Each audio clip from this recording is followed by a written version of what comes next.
बताइए। लोकसभा चुनाव के लिए द्वितीय चरण का मतदान शुरू हो गया है। सुबह 7 बजे से लगातार मतदान चल रहा है और हमारे साथ हैं विधायक चंद्रभान सिंह आक्या। जानने की कोशिश करेंगे विधायक चंद्रभान सिंह आक्या के ऊपर सबकी नजरें, चाहे भारतीय जनता पार्टी और कांग्रेस। किधर जा रहे हैं चंद्रभान सिंह? चंद्रभान सिंह, सबसे पहले तो मैं सब मतदाताओं से अपील करता हूं कि आप ज़्यादा से ज़्यादा मतदान करें। इस मतदान को आप सफल बनाएं। मतदान करना सब लोगों को अनिवार्य है और महापर्व है। जिस प्रकार सब प्रशासनिक अधिकारी भी वोटिंग ज़्यादा से ज़्यादा इसलिए लगे हुए हैं और सभी पार्टियों के पदाधिकारी भी लगे हुए हैं। सबसे पहले ज़्यादा वोट करें। और मैं तो शुरू से भारतीय जनता पार्टी का था और मैंने भारतीय जनता पार्टी को समर्थन दिया है। इसलिए मैं भारतीय जनता पार्टी के निर्दलीय होते हुए भारतीय जनता पार्टी के साथ हूँ। भाई सीपी जोशी से 1.5 महीने से साथ लगा हुआ हूँ और मेरे जितने भी समर्थक हैं सब लोगों से मैं अपील करता हूँ, आप भारतीय जनता पार्टी को वोट देकर आप भारतीय जनता पार्टी को, मेरे बड़े भाई सीपी जोशी जी को जिताएं।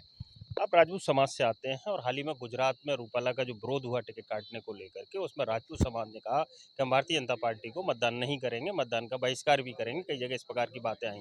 चंद्रभान सिंह आक्या कहाँ खड़े हैं इस विरोध को लेकर? रूपाला जी ने जो कहा है, अब जाने में कहा, अनजाने में कहा, कैसे जो कहा है, इसलिए उन्होंने 3 बार माफ़ी भी मांगी है।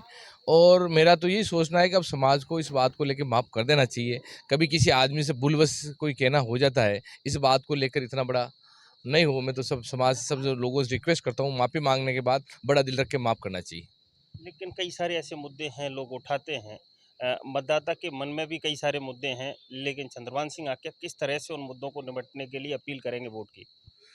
मुद्दे होते हैं, सब कुछ होते हैं, जो विचारधारा को देखना चाहिए। जिस प्रकार मोदी जी ने 10 साल तक काम किया है, मोदी जी के कार्यों को देखना चाहिए। और जिस प्रकार का देश में अमूलचूल परिवर्तन आया है, अमूलचूल परिवर्तन देखते हुए भारतीय जनता पार्टी के वोटिंग ज़्यादा से ज़्यादा करना चाहिए। उससे बहुत से मुद्दे हैं, जैसे राम मंदिर का मामला हो, धारा 370 का मामला हो,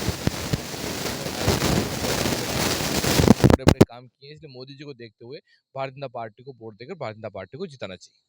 कुल मिला के कहा जा सकता है कि विधायक चंद्रभान सिंह आक्या निर्दलीय भले ही हैं, लेकिन समर्थन भारतीय जनता पार्टी का किया है। और फिर उन्होंने मतदाताओं से अपील की है कि प्रथम चरण में कम मतदान हुआ है, लेकिन दूसरे चरण में मतदान ज़्यादा से ज़्यादा हो, उसको ध्यान में रखते हुए निश्चित तौर पर मतदाताओं को घर से निकलना चाहिए और मतदान करना चाहिए। कैमरा पर्सन चंद्रेश जैन के साथ PK Agarwal, first India news, Chittorgarh.